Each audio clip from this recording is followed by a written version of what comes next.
Nah, I'm fine in the West. You know, keep building this dynasty and this program up to, you know, new heights. Players in the game, what were you thinking? I don't care, he's old. You got a problem, Skip. The Grizzlies do a lot of talking for his team that's not won anything. Good point. Not just Ja, all of them. The Memphis Grizzlies are, actually, let's rewind a little bit. Just a few seasons ago, the Memphis Grizzlies were actually a team that fans were rooting for, believe it or not. Memphis drafted Ja Morant with the second pick in the 2019 draft to pair along with JJJ in their top pick in the 2018 draft to officially kickstart a new era in Memphis. And to top things off for the third year in a row, the Grizzlies added Desmond Bane in the last pick of the first round, which in hindsight became one of the great moves that they made that summer, and gave the Grizzlies a young big three so they could set their eyes on competing sooner rather than later.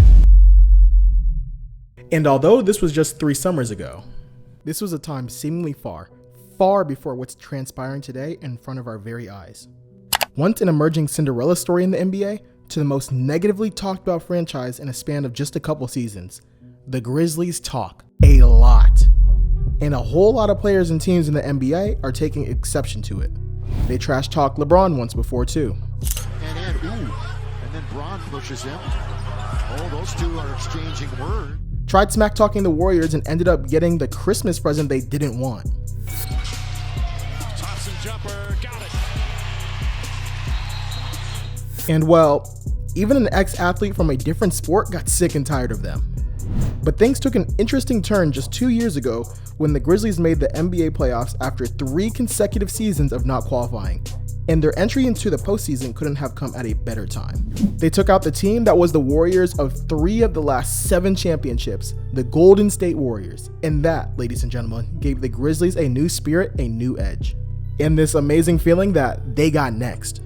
And to some extent, that wasn't that far-fetched to say because the Grizzlies went from the 8th seed and getting handled in the first round by the Utah Jazz in 2021 to winning 56 games and securing the 2nd seed just a year later, with each member of the young Big Three taking noticeable strides in their games. The Warriors-Grizzlies rivalry was real, and we probably would have gotten a much closer series if Ja Morant didn't go down with a knee injury in the 2022 playoffs. But you can't help but think that the Grizzlies were on the brink of championship contention with how quickly they were molding into one of the best teams in the NBA. Though 2021 and 2022 were short finishes for Memphis, it was seen as a big step in the right direction. Which brings us to this past season. Suddenly, after consecutive seasons finishing with a win total in the low to mid 30s, the Grizzlies launched all the way up to being the 11th best odds of winning the 2023 NBA championship. Look, I get it. It's not like they were favored or had top 5 or even top 10 odds, but going from bottom feeders to a highly reputable team in a couple of seasons is pretty incredible, especially if you built the squad up primarily through the draft. So, where do we even begin with this one? After the Grizzlies were sent to Cancun after a 40-point loss to the Lakers on the road, Ja Morant's quotes pinned a nutshell of what their downfall was this season. In quote, he said, "I feel like mine is more off the court than on the court. Just being disciplined on both sides. Off the court, making better decisions. On the court, being locked in even more. Being a leader for this team starts with me. So however I attack any situation, I know my guys will follow. I've just got to be better in that area." End quote. Of course, Ja was referring to off the court, which he had a couple of incidents where reports were stating that a red laser was pointed at the Indiana Pacers from an SUV, which was believed to have Ja inside of it, and to which they also thought that that red laser was possibly a gun. Ja tried downplaying the entire situation at that time. All that stuff, pretty much false. But he at least acknowledged it as one of the major distractions for the team and one of the reasons for their early playoff exit. And then a month after the first incident came more controversies when reports came out saying that Ja threatened a teenager the previous summer with a gun and assaulted him too. And another instance where he had a run-in with a mall cop and threatened to assault him too. A few days later, Ja went on IG Live showing a weapon inside a nightclub just hours after the Grizzlies lost to the Denver Nuggets. This led to Ja willingly taking some time off for the team to seek help with, quote, his overall well-being. Ja missed 6 games by taking this short hiatus before the league eventually suspended him for 8 games. It's all these incidents that helped to create a super distracting sideshow for a team like Memphis trying to compete, knowing that the face of their team is at the center of great controversy away from the team.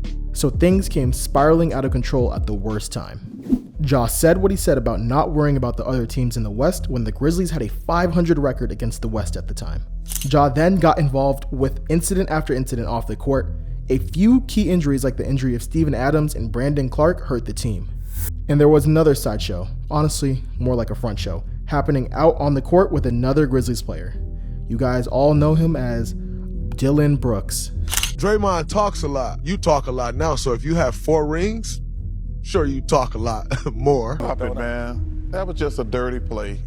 Listen, I like the kid's toughness, but you can't go around punching people, man. Come on, man. That was a cheap shot. Him and I have had our personal battles for years. I frankly have been busting his ass for years. Look, honestly, I'm all for the trash talking and antics if you can back it up. And speaking of game, or lack thereof, in the Grizzlies' last playoff run, Dillon Brooks faced off against LeBron James. Well, at least you thought he did, because it appears that he was a complete no-show throughout those 6 games. He went 24 of 77, 31.2% shooting from the floor. And the worst, I repeat, the worst points possession of all players in the postseason who attempted at least 50 field goals. He went 8 of 33 from the 3-point line during the Lakers series. And this couldn't have come at a worse time, particularly with Ja missing time for a second straight postseason due to a hand injury suffered during the series. The team was already down a huge piece in Steven Adams, and with no Ja Morant for 1 game, especially considering that he was visibly bothered by his hand in the games he did play in, the Grizzlies badly needed someone to step up in the scoring department. And Dillon Brooks wasn't that guy. In fact, he was hurting the team more than anything. Oh, wait, and before you look any further, this is a quick summary of Dillon Brooks in the last 2 playoff series dating back to the last postseason series against the eventual champion Golden State Warriors. And I have to say, every time he shot the ball, I was covering my eyes. And surprise, surprise, Brooks was allegedly just recently told by his own team that they won't even be re-signing him. It really just looks and feels all around uncomfortable in Memphis right now. Adding a knockdown shooter this offseason in replace of Dillon Brooks would ideally be the right move that they want to make. Granted, they are more of a ground-bound team with a physical play style and not a 3-point happy shooting team.